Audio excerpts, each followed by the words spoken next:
हरियाणा के साथ साथ यूपी में भी है यहाँ पर चुनाव और ऐसे में अब मायावती की दोनों चुनावों में कैसी भूमिका रहने वाली है उसके बारे में आज अपनी इस खास रिपोर्ट में बात करेंगे और कैसी की है यहाँ पर मायावती ने तैयारी दोनों चुनावों के लिए। चलिए जानेंगे इस खबर में पूरी तरह से इस बारे में। तब तक आप हमारे चैनल टीसी न्यूज चैनल को लाइक एंड सब्सक्राइब करना ना भूलें। आकाश आनंद के हरियाणा में भी तेवर यूपी जैसे ही है, लेकिन निशाना थोड़ा अलग है। कहने को तो वो बीजेपी पर भी हमलेवार है, लेकिन कांग्रेस की तुलना में थोड़ा कम।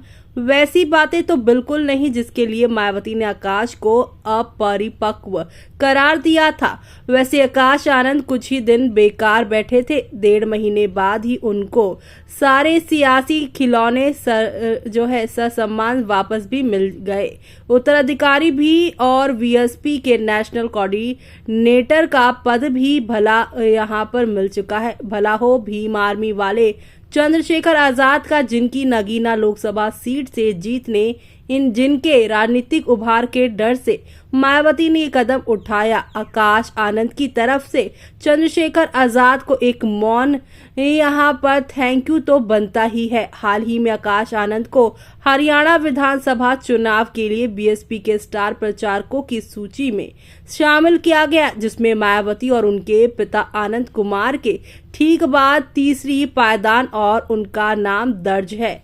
हरियाणा में आकाश आनंद कांग्रेस अध्यक्ष मल्लिकार्जुन खड़गे और नेता प्रतिपक्ष राहुल के खिलाफ काफी आक्रामक नजर आ रहे हैं। कांग्रेस के साथ साथ बीजेपी को भी निशाने पर लेते हुए आकाश आनंद कह रहे हैं कि दोनों मिलकर संविधान बदलने और लोगों को बेरोजगार रखने की मुहिम चला रहे हैं, लेकिन राहुल और मल्लिकार्जुन खड़गे को खलनायक की तरह पेश कर रहे। मल्लिकार्जुन खड़गे भी कर्नाटका के दलित के समाज आते हैं।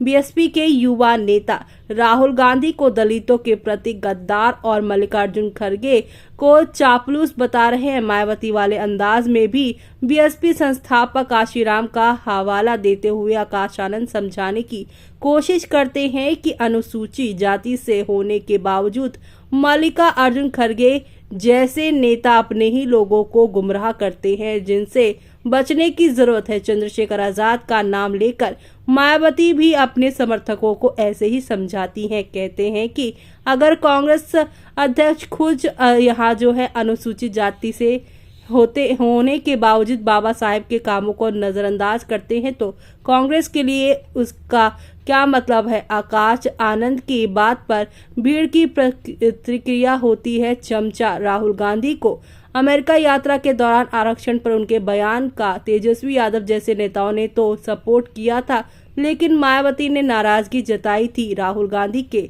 सफाई देने के बाद भी आकाश आनंद हरियाणा के लोगों को समझाते हैं कि राहुल गांधी संविधान की कॉपी लेकर कैंपेन कर रहे थे, लेकिन सब कोटा का मुद्दा उठा तो वो गायब हो गए। और आनंद दावा करते हैं वो विदेश गए हैं और कहा कि जब स्थिति उनके हिसाब से होगी तो वो आरक्षण खत्म कर देंगे। फिर अपने अंदाज में पूछना शुरू करते हैं कि वो आपके अधिकारों और आरक्षणों के लिए लड़ेंगे क्या। वहीं यहाँ पर व्यक्ति विदेश में आपके खिलाफ बोल रहा है, क्या आप ऐसे धोखेबाज को सत्ता में आने देंगे? क्या आप उसे राज्य में घुसने देंगे?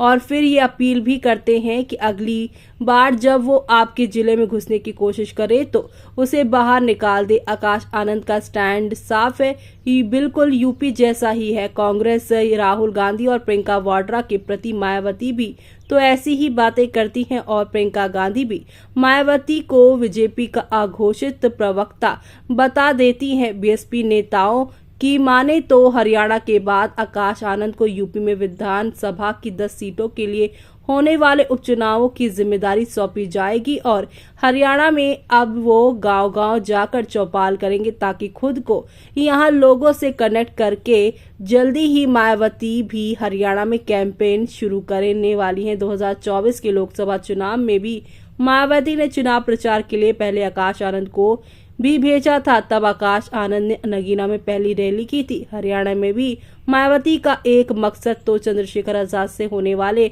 डैमेज कंट्रोल को रोकना है ताकि यूपी के उपचुनावों में ज्यादा नुकसान होने से बचा जा सके। आकाश आनंद के तेवर से, तो यही लगता है कि यूपी की तरह हरियाणा में भी मायावती के निशाने पे कांग्रेस ही होगी। कांग्रेस का नुकसान बीजेपी का सीधा फायदा होता है, जिसका नजारा यूपी में देखा जा चुका है। राहुल और मल्लिका की तरह तो नहीं, लेकिन अरविंद केजरीवाल पर भी आकाश आनंद का गुस्सा फूटा है। सोशल साइट एक्स पर आकाश आनंद की पोस्ट से साफ है कि बीएसपी दिल्ली विधानसभा चुनाव लड़ने की तैयारी में भी यहाँ पर कर बैठी है। लोकसभा चुनाव में बीएसपी ने आम आदमी पार्टी के विधायक राजकुमार आनंद को टिकट दिया था। चुनाव तो वो हारे ही, उनकी विधानसभा की सदस्यता भी खत्म कर दी गई है।